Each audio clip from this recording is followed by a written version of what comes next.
L'Unlock Phase est la toute première phase du jeu d'un Methuselah.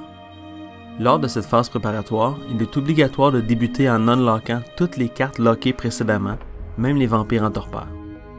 Tous les autres effets se déclenchant lors de l'Unlock Phase le feront seulement après avoir unlocké tous nos minions. Si le Methuselah actif est en possession du Edge, il sera en droit de réclamer un pool. Pour ce faire, il prendra un Blood Counter de la Blood Bank et l'ajoutera à son pool. Gagner ce pool est optionnel, et donc, si un Methuselah oublie ou refuse d'exercer son droit de gagner ce pool à cet instant, il ne sera plus possible pour lui de changer d'idée dès le début de sa Master Phase. Aussi, s'il y a des effets qu'il faut activer lors de l'Unlock Phase, c'est à ce moment qu'il faut les exécuter. La Master Phase est la deuxième phase du jeu d'un Methuselah. Lors de cette phase, le Methuselah actif aura la possibilité de dépenser des Master Phase Actions. Chaque Master Phase Action peut être dépensée soit pour jouer une carte Master, soit pour déclencher un effet qui demande à ce qu'on dépense une Master Phase Action, comme brûler un Failsafe par exemple. Si plusieurs effets s'activaient simultanément, c'est le Methuselah actif qui déciderait de l'ordre de leurs activations. La Minion Phase est la troisième phase du tour d'un joueur. C'est aussi la phase principale où la majorité de l'action se déroule. Lors de la Minion Phase, chaque Minion unlocké pourra agir.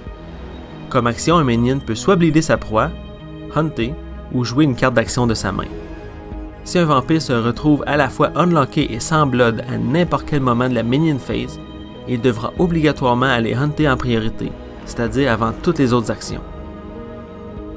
Pour exécuter une action, le Minion actif doit locker et nommer l'action qu'il souhaite exécuter. Si l'action provient d'une carte de sa main, le Methuselah doit la montrer face ouverte sur la table.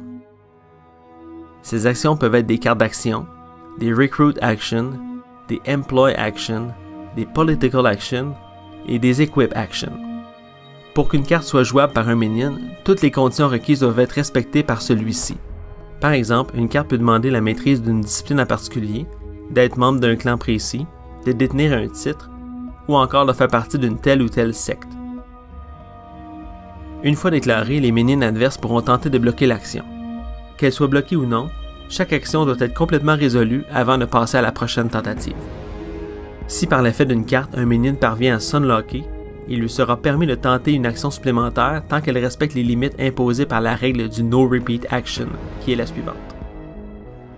Il est interdit pour un même minion lors du même tour de bleeder 2 fois, de tenter 2 Political Actions, de jouer 2 fois la même carte d'action ou d'exécuter 2 fois une action rendue possible par une carte en jeu. Par exemple, la carte Pentex Subversion indique qu'elle peut être brûlée par n'importe quel minion comme une action dirigée. Alors, selon la règle du No Repeat Action, il est impossible de tenter une seconde fois d'enlever le Pentex Subversion avec le même minion lors du même tour. Il est à noter que la règle du No Repeat Action est valide même si l'action est bloquée. Par exemple, si un vampire tente de bleeder sa proie et se fait bloquer, le même vampire ne pourra pas tenter un nouveau bleed ce tour-là. L'Influence Phase est la quatrième phase du jeu d'un joueur. Lors de celle-ci, le Methuselah actif peut faire entrer en jeu et sous son contrôle de nouveaux vampires. Pour ce faire, le Methuselah actif dispose de 4 transferts. Ces transferts servent de monnaie d'échange pour exécuter certaines manipulations. Contre un transfert, un Methuselah peut transférer un de ses pools vers un de ses vampires de sa Uncontrolled Region. En temps normal, un Methuselah fera cette manipulation 4 fois par tour pour arriver à mettre en jeu le plus grand nombre de vampires possible, le plus rapidement possible. Si le vampire atteint la pleine capacité, il arrivera en jeu face ouverte dans la zone de jeu du Methuselah. Il faut donc tenter de garder un équilibre entre les vampires en jeu et notre pool restant. Un joueur peut aussi rétro-transférer un Blood Counter d'un de ses vampires de sa Uncontrolled Region vers son pool au coût de 2 transferts. Quoique plus rare, cette manipulation peut être salutaire dans les moments où le pool viendrait à manquer subitement. Finalement, si tous les vampires de la Uncontrolled Region sont jugés inadéquats, soit parce qu'ils correspondent tous à un vampire déjà en jeu, ou parce qu'un autre vampire de la crypte ferait mieux l'affaire que ceux-ci, un Methuselah peut utiliser ces 4 transferts en plus de brûler un pool pour ajouter de sa crypte un vampire dans sa Uncontrolled Region.